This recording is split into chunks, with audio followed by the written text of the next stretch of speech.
Okay, so this week we are going to be starting pretty much the whole reason I started this channel, which is going to be a series on precious gemstones. So there are a lot of gemstones out there, more than I can count.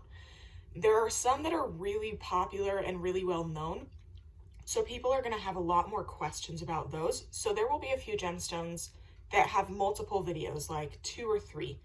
There are some gemstones that I'm going to talk about that are not as well known, or there's just not as much to talk about with them.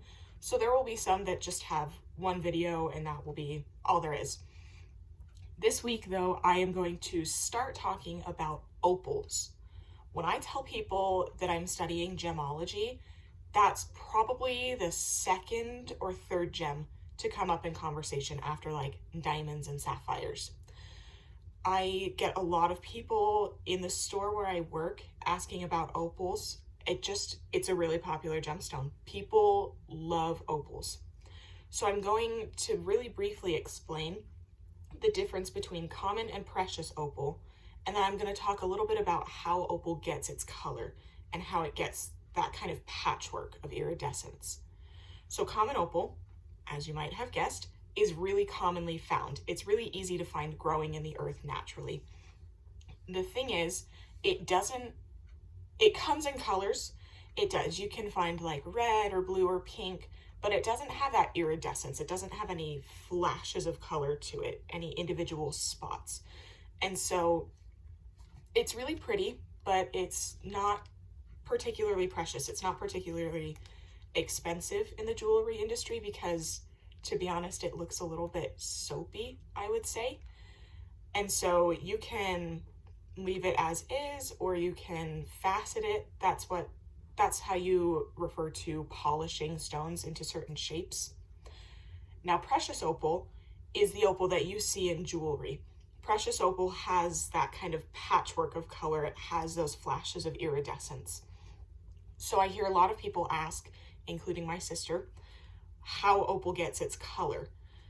So opal is what's called a hydrated silicate. That it's a variety of the silicate gemstones. What that means is that a stone of opal, in essence, is dried silica gel.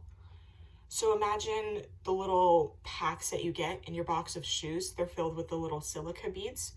Imagine those really, really tiny and then packed together into a gemstone.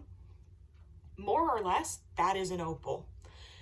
When those silica spheres are perfectly arranged and organized, when they're packed in just the right order, they can refract the light as it passes through them, and they'll diffract it on its way out of the gem. And that's how you see those flashes of color. And the different chemicals that are also included in opal can affect what gives it each color, like the blues and the reds and the pinks and the greens. And we will talk more about that a little bit later. It's super simple. Opals are actually not a particularly complex gemstone, chemically and mineralogically speaking, even though they might seem more complex when you're just looking at it, from a consumer perspective. They might seem like a really complex gemstone. So that's going to be all that I talk about today. I will come back around and answer a few more questions about opals next week.